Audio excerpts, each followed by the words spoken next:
À Kaolack, un agent des douanes a perdu la vie dans un accident de la circulation. Le drame est survenu hier vers 16h à hauteur de la commune de Keur-Socé sur l'axe Kaolack-Keur-Madiabel. L'agent qui se rendait chez lui à Fatick aurait perdu le contrôle de son véhicule avant de faire un tonneau, des tonneaux autant pour moi pour se renverser. Le corps a été acheminé à la morgue de l'hôpital de Kaolack. Les artistes Saner et Cheikh Ndiaye, plus connus sous le nom de Jojo, visés par une plainte du riposte pour le respect des droits des personnes vivant avec un handicap. C'est suite à la mise en ligne d'une vidéo dans laquelle les deux artistes proposent à deux personnes en situation de handicap de se marier avec des mots jugés choquants, une moquerie considérée comme une stigmatisation des personnes vivant avec un handicap. Le collectif brandit l'article 2 de la loi d'orientation sociale qui, selon ces personnes, interdit la stigmatisation. Une manifestation est prévue du Ndongaka.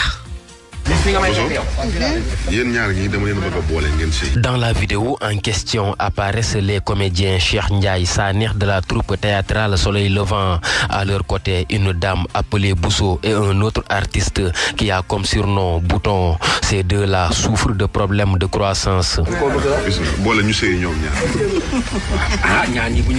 Puisque Bouton et Bousso ont le même handicap, Cheikh Ndiaye et Saner leur proposent de se marier.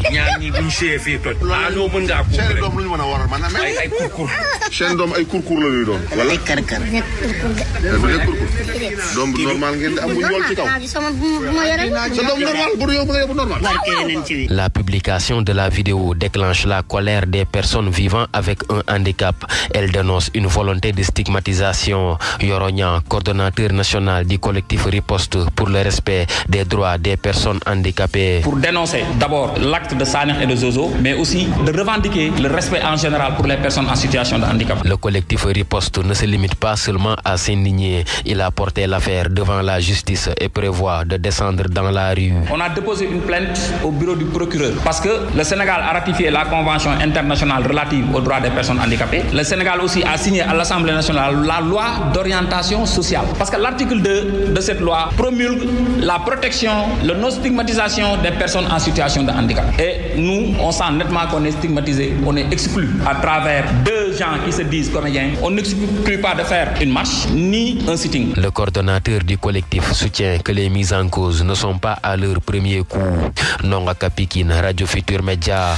Nous avons joint l'artiste Saner, mais l'artiste en question n'a pas souhaité réagir. Polémique autour de la démolition du marché de Liberté 6 Extension. Le maire de SICAP Liberté apporte des éclairages. Des médiations ont été menées et des sommations distribuées dans le strict respect des procédures. À terme, un projet de centre commercial d'un coût de 6 milliards de francs CFA va être érigé sur place et des recettes de 36 millions de francs CFA, des recettes mensuelles, sont attendues par la mairie.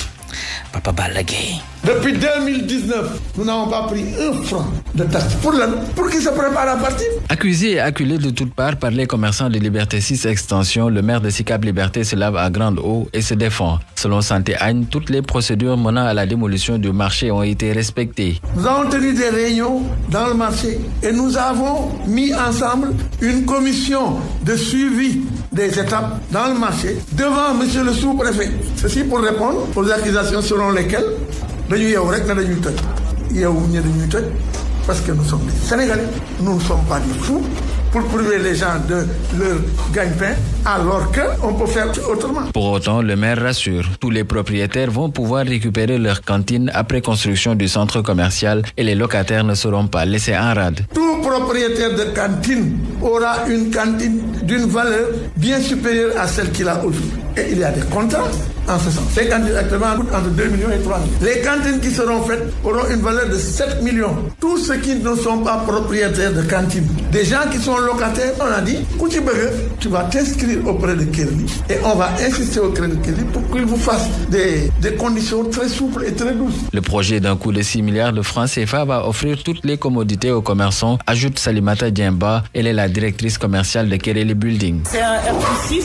Nous avons des restaurants, nous avons des salles de cinéma, nous avons un terrain de football, on a une piscine, un laser game, beaucoup d'autres activités qui vont permettre d'animer le centre commercial. La démolition du marché annoncée ce vendredi, les travaux vont durer au moins 14 mois.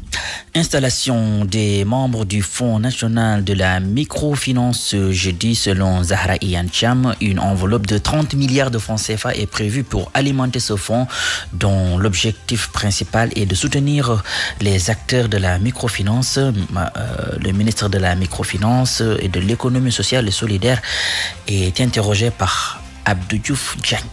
Pour le moment, le fonds a eu à déposer 2 requêtes de financement en rapport avec le ministère de l'économie. C'est des requêtes adressées à l'AFD et à la Banque européenne d'investissement pour un montant de 15 milliards chacune. Donc chaque requête est une requête à hauteur de 15 milliards. Donc si nous arrivons à trouver des financements, nous pouvons présumer que le fonds aura un budget de 30 milliards pour cette année 2021. Mais cela demeure des projections. Donc aujourd'hui, ce qui est plus attendu également du Conseil et de la Direction générale en particulier, c'est de jouer d'entre-gens pour que nous puissions avoir d'autres sources de financement afin d'atteindre les objectifs qui nous sont fixés. Et de ce point de vue-là, aucun effort sera ménagé puisque nous avons une stratégie claire pour le développement du fonds. Nous avons également un plan d'action bien établi. Pour le plan d'action de cette année également, c'est clairement indiqué. Donc il suffit maintenant de tout mettre en œuvre pour avoir les ressources nécessaires et nous nous y attellerons.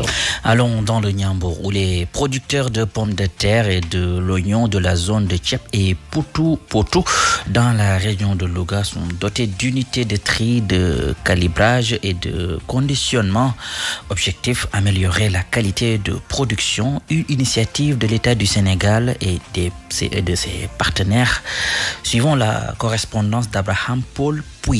Pour améliorer la qualité de la pomme de terre et de l'oignon, éviter une perte de temps aux producteurs qui faisaient un travail de chaîne pour stocker leur production, l'État et ses partenaires viennent de mettre à la disposition des producteurs de la zone de Tchep et de Potou des unités de tri, de calibrage et de conditionnement de l'oignon et de la pomme de terre. Pour le président de l'interprofession oignon, Diamio Diba, c'est un pas pour moderniser la filière.